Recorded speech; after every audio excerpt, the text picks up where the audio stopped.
नमस्कार। आकाशवाणी से प्रस्तुत है समाचार प्रभात।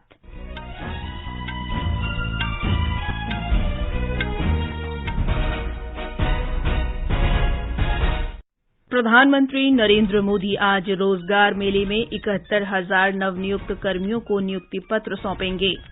गुजरात विधानसभा चुनाव के दूसरे चरण में नाम वापसी के बाद 833 उम्मीदवार मैदान में। कुख्यात आतंकवादी कुलविंदरजीत सिंह नई दिल्ली के हवाई अड्डे से गिरफ्तार। भारत ने उत्तर कोरिया के मिसाइल प्रक्षेपणों की निंदा की। इंडोनेशिया में आए भूकंप में मृतकों की संख्या 162 हुई। और क्रिकेट में भारत और न्यूजीलैंड के बीच तीसरा और अंतिम T20 मैच आज नेपियर में। समाचार प्रभात के साथ मैं जागृति शर्मा। प्रधानमंत्री नरेंद्र मोदी आज रोजगार मेला के अंतर्गत वीडियो कॉन्फ्रेंस के माध्यम से 71,000 नवनियुक्त कर्मियों को नियुक्ति पत्र सौंपेंगे। नियुक्ति पत्रों की मूल प्रति देश के 45 स्थानों पर सौंपी जाएगी।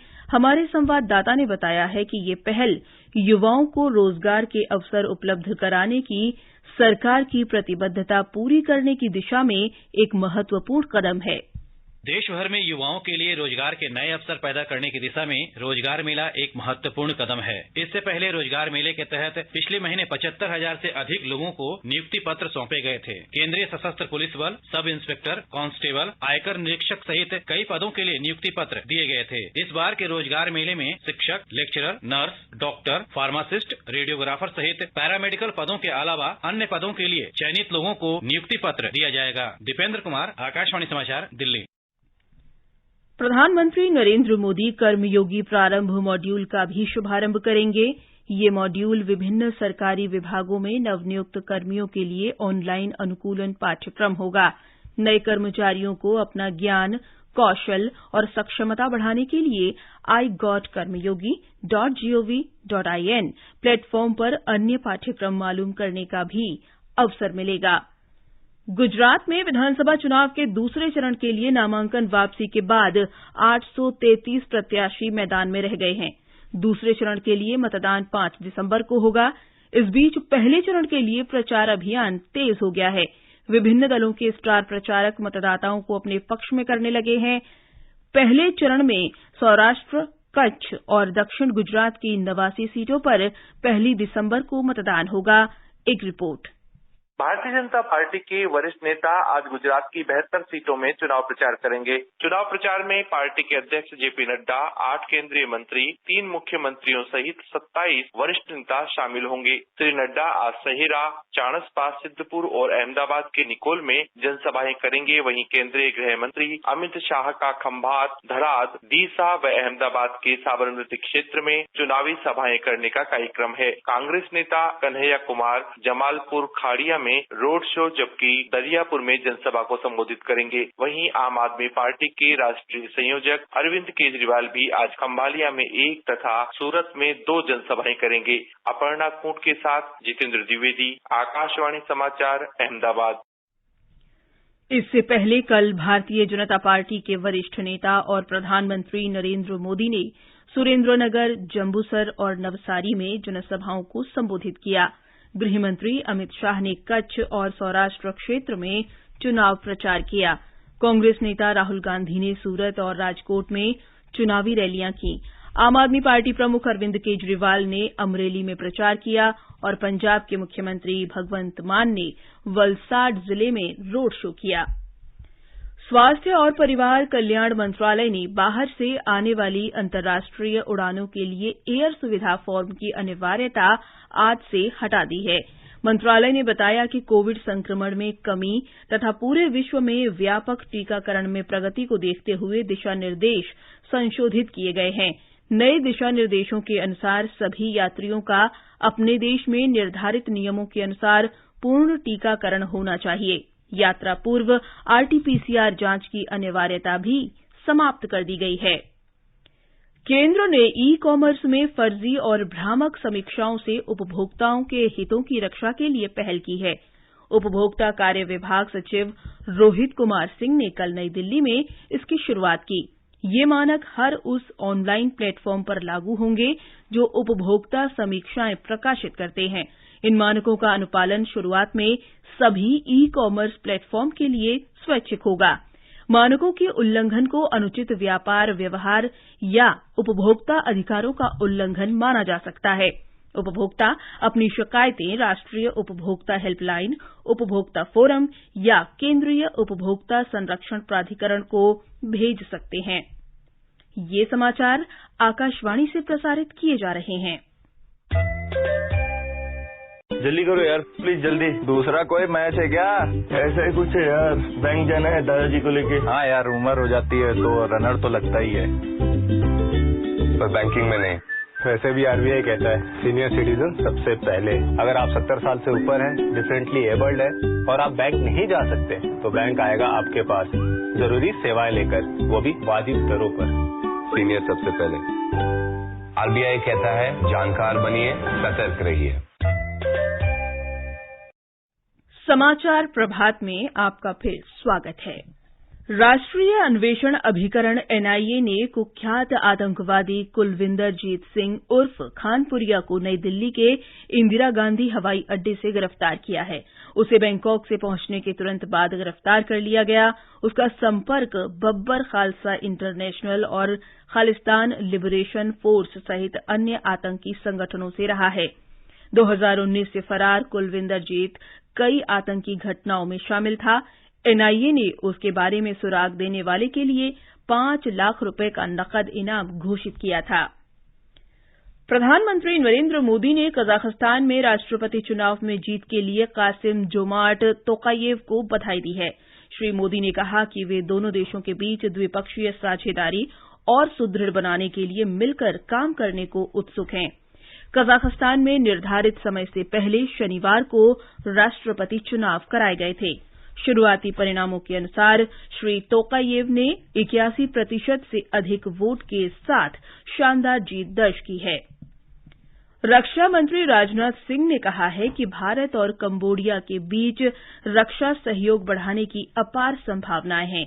कंबोडिया के उप प्रधानमंत्री और रक्षा मंत्री जनरल सैमडेक पिचे सेना टीएए बांध के साथ बैठक के बाद श्री राजनाथ सिंह ने कहा कि दोनों देशों के बीच रक्षा संबंधों की विस्तार से समीक्षा की गई। दोनों नेताओं ने कंबोडिया के प्राचीन अंकोर वाट मंदिर को परस्पर ऐतिहासिक संबंधों का प्रतीक बताया। रक्षा मंत्री राजनाथ सिंह भारत आसियान देशों के रक्षा मंत्रियों की पहली बैठक और आसियान रक्षा मंत्रियों की 9वीं बैठक के लिए कल कंबोडिया के सिएम रीप पहुंचे। आज भारत और कंबोडिया भारत आसियान रक्षा मंत्रियों की बैठक की सह अध्यक्षता करेंगे। भारत ने उत्तर कोरिया के हाल के मिसाइल प्रक्षेपणों की निंदा की है और इसे शांति और सुरक्षा के लिए खतरा बताया है। संयुक्त राष्ट्र में भारत की स्थायी प्रतिनिधि रुचिरा कंबोज ने संयुक्त राष्ट्र सुरक्षा परिषद में कहा कि उत्तर कोरिया के मिसाइल प्रक्षेपणों से सुरक्षा परिषद के प्रावधानों का उल्लंघन हुआ है तथा क्षेत्रीय शांति और सुरक्षा के लिए खतरा उत्पन्न हुआ है।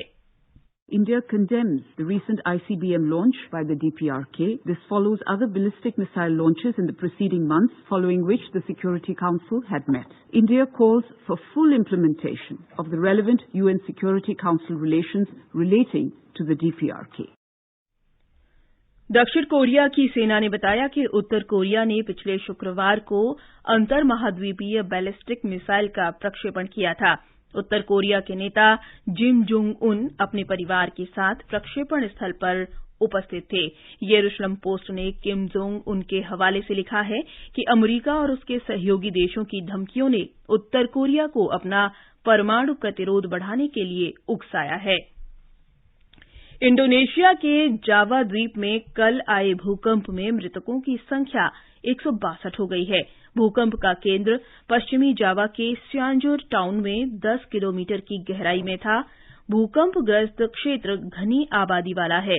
मलबे में दबे लोगों को निकालने का प्रयास किया जा रहा है। क्षेत्रीय गवर्नर रिजवान कामिल ने बताया कि 700 से अधिक लोग घायल हुए हैं और 13,000 से अधिक विस्थापित हैं।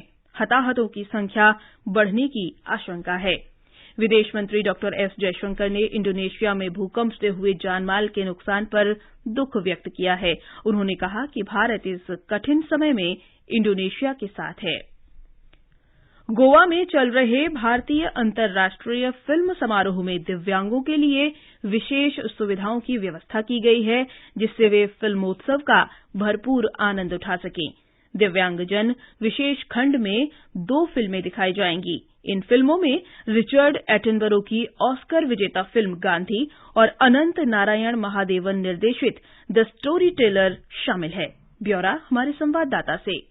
इसके अतिरिक्त भारतीय फिल्म और टेलीविजन संस्थान की ओर से दिव्यांगजनों के लिए 2 निःशुल्क पाठ्यक्रम भी चलाए जा रहे हैं। इसमें एक ऑटिज्म पीड़ित व्यक्तियों के लिए स्मार्टफोन के जरिए फिल्म निर्माण और दूसरा व्हीलचेयर का उपयोग करने वालों के लिए अभिनय का बुनियादी पाठ्यक्रम है। इसका उद्देश्य फिल्मोत्सव को अधिक समावेशी बनाना और फिल्मों में दिलचस्पी रखने वाले दिव्यांगजनों तक इसकी पहुंच सुनिश्चित करना है। फिल्म समारोह में दिव्यांगजनों की विशेष आवश्यकताओं को देखते हुए कार्यक्रम स्थलों पर विशेष प्रबंध किए गए हैं। जिन स्थानों पर फिल्में दिखाई जा रही हैं, वहां दिव्यांगजनों के निर्बाध आवागमन के लिए रैंप, रेलिंग, सुविधाजनक रास्ते, पार्किंग व्यवस्था, शौचालय और ब्रेल लिपि में साइन बोर्ड की व्यवस्था की गई है। आकाशवाणी समाचार के लिए गोवा से अशोक शुक्ल।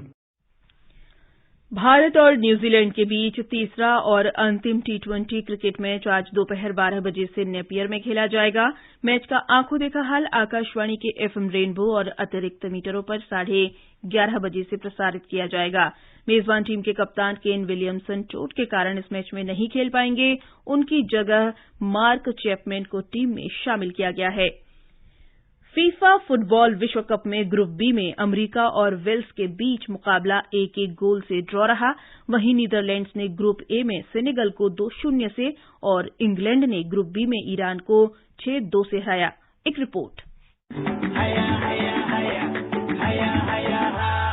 64 साल बाद विश्व कप खेल रही वेल्स की टीम ने शानदार वापसी करते हुए 82वें मिनट में पेनल्टी पर गैरेथ बेल के गोल की बदौलत अमेरिका से मैच 1-1 गोल से ड्रॉ कराया। युवा अमेरिकी टीम ने पहले हाफ में शानदार खेल दिखाते हुए 1-0 की बढ़त बनाए रखी थी। पिछला विश्व कप नहीं खेल पाने वाली अमेरिकी टीम में 15 में से 14 खिलाड़ी पहली बार विश्व कप खेल रहे हैं। वहीं ग्रुप ए में नीदरलैंड ने सेनेगल को 2-0 से पराजित किया। नीदरलैंड की जीत के हीरो फॉरवर्ड कोडी गैक्पो और सब्स्टिट्यूट प्लेयर डेवी क्लासेन रहे। दोनों ने 1-1 गोल किया। एक अन्य मैच में इंग्लैंड ने अपने अभियान की शानदार शुरुआत करते हुए ईरान को 6-2 से हरा दिया। बुकायो साका ने सबसे ज्यादा 2 गोल किए। मैच से पहले ईरान के खिलाड़ियों ने हिजाब विरोधी प्रदर्शन के समर्थन में राष्ट्रगान नहीं गाया। समाचार कक्ष से शशांक कुमार।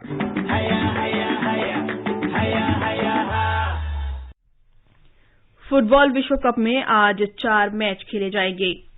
दिल्ली और मुंबई में आसमान साफ रहेगा। कोलकाता में बादल छाए रहेंगे। चेन्नई में तेज वर्षा भी हो सकती है। इन शहरों में तापमान 9 से 33 डिग्री सेल्सियस के बीच रहेगा। जम्मू, श्रीनगर और मुजफ्फराबाद में आसमान साफ रहेगा। लेह और गिलगित में बादल छाए रहेंगे।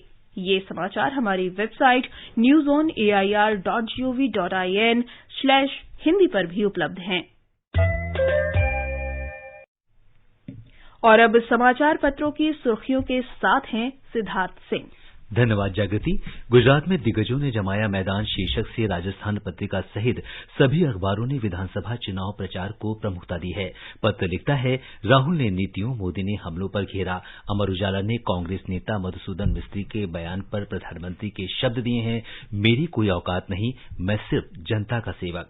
दैनिक ट्रिब्यून ने बजट पर सुझाव शीर्षक से खबर दी है, वित्त मंत्री निर्मला सीतारामन राज्यों के वित्त मंत्रियों के साथ करेंगी बातचीत। राष्ट्रीय सहारा ने बाल अधिकारों के संरक्षण पर केरल उच्च न्यायालय के फैसले को शीर्षक दिया है, मुस्लिम बाल विवाह पॉक्सो कानून के दायरे से बाहर नहीं। हरिभूमि ने देश की पहली महिला सोल्जर स्काई डाइवर की उपलब्धि को प्रथम पृष्ठ पर सचित्र प्रकाशित किया है। हरियाणा की बेटी मंजू ने रच दिया इतिहास, 10,000 फीट की ऊंचाई से लगाई छलांग। अंत में मुख्य समाचार एक बार फिर। प्रधानमंत्री नरेंद्र मोदी आज रोजगार मेले में 71,000 नवनियुक्त कर्मियों को नियुक्ति पत्र सौंपेंगे। गुजरात विधानसभा चुनाव के दूसरे चरण में नाम वापसी के बाद 833 उम्मीदवार मैदान में। कुख्यात आतंकवादी कुलविंदरजीत सिंह नई दिल्ली के अंतर्राष्ट्रीय हवाई अड्डे से गिरफ्तार। भारत ने उत्तर कोरिया के मिसाइल प्रक्षेपणों की निंदा की। इसके साथ ही समाचार प्रभात का ये अंक समाप्त हुआ।